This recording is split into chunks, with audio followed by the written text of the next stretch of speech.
بسم اللہ الرحمن الرحیم۔ السلام علیکم ناظرین، میں طارق اسماعیل ساگر آپ کی خدمت میں تازہ ترین خبروں، تبصروں اور تجزیوں کے ساتھ حاضر ہوں۔ ناظرین کرام، افغانستان کے نائب صدر امراللہ صالح ایک قاتلانہ حملے میں بال بچے ہیں۔ ان کے 10 محافظ مارے گئے، 3 گاڑیاں تباہ ہو گئیں اور خود امراللہ صالح بھی زخمی ہیں۔ یہ حملہ ان پر اس وقت ہوا جب وہ کابل کی مرکزی شاہراہ سے گزر رہے تھے تو راستے میں پہلے سے کھڑی ہوئی ایک کار میں بم دھماکہ ہوا، جس سے یہ سانحہ پیش آیا۔ طالبان نے فوری طور پہ ایک پریس ریلیز کے ذریعے باور کروایا ہے کہ ان کا اس حملے سے کوئی تعلق نہیں، کوئی لینا دینا نہیں۔ اور آپ یہ بات جانتے ہیں، طالبان جو کام نہ کریں اس کی ذمہ داری نہیں لیتے، جو کریں اس کی ذمہ داری بہر صورت لیتے ہیں، خواہ اس کا کچھ بھی انجام ہو۔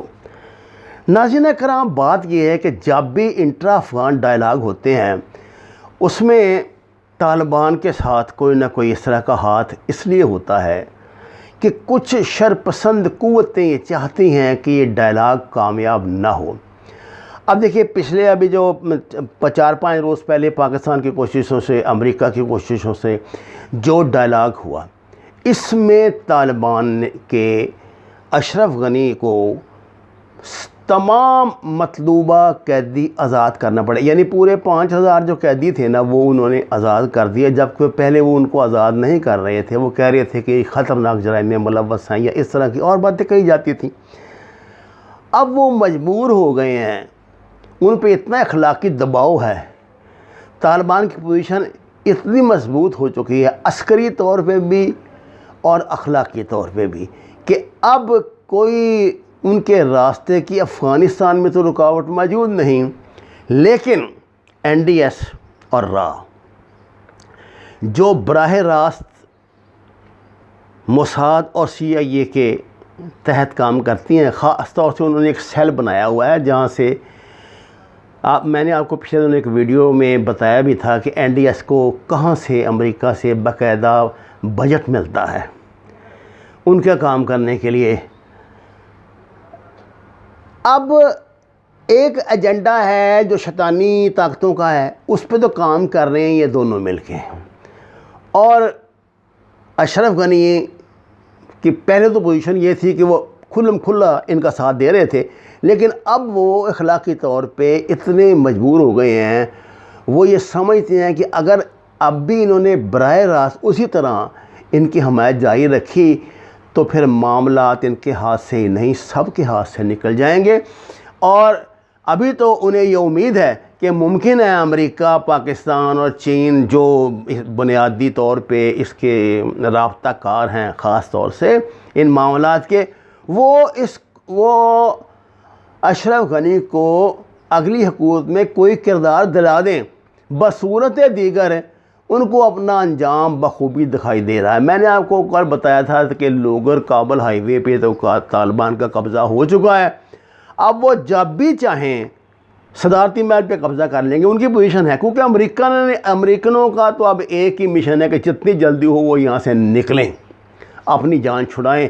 یہ بات کی بات ہے وہ کیا پالیسیاں اختیار کرتے ہیں۔ اب جتنی تیزی سے ساؤتھ ایشیا میں معاملات بگڑ رہے ہیں یا سنور رہے ہیں، اور جو انقلابی تبدیلیاں ان میں آ رہی ہیں، جو چینجز آ رہی ہیں، اس کے بعد امریکہ کے لیے یہ آپشن ہی نہیں رہ گیا کہ وہ یہاں نیا پھڈا پیدا کرے۔ وہ یہ چاہتا ہے، اب کم از کم وہ اس بات کو سمجھ گیا ہے کہ اگر افغانستان میں وہ اپنے لیے اپنی ہمدردی یا دوست حکومت بنانے میں کامیاب ہو گیا تو اس کے کئی مسائل حل ہو جائیں گے اور بجٹ کے معاملات بھی حل ہو جائیں گے، جو اب اس کے لیے ناقابل برداشت ہوتے جا رہے تھے۔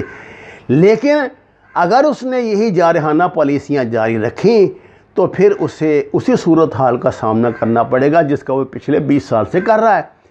تو ناظرین کرام، یہ ایسے معاملات ہیں جو بہت تیزی سے نا روزانہ آپ دیکھیں نا کوئی نہ کوئی تبدیلی۔ میں آپ کو اگلی اس میں بتا رہا ہوں ویڈیو میں کہ جو اچانک ایران نے اور اس نے انڈیا نے جو ٹرن لیا ہے وہ کیا ہے یہ بہت تیزی سے معاملات جو ہے نا چینج ہو رہے ہیں. تو ان حالات میں اب ہوا کیا ہے کہ یہ جو حملہ ہے یہ کروایا گیا ہے داعش کے ذریعے. داعش وہی جو انڈیا والی ہے, جو اجیت ڈوال والی داعش ہے. اب وہ اپنے یہ سیل ایکٹیو کر رہا ہے پاکستان میں بھی, افغانستان میں بھی, تاکہ کچھ شلغموں سے مٹی جھاڑ سکے, لیکن ایسا ممکن نہیں. وما علینا الا البلاغ المبین. ناظرین کرام, آپ سے درخواست ہے قرآن اور نماز کو ترجمے کے ساتھ جانیے. ہمارے چینل کو سبسکرائب کریں, لائکس دیں, سچ کے سفر میں ہمارے ساتھی بنیں. آپ کا بہت شکریہ.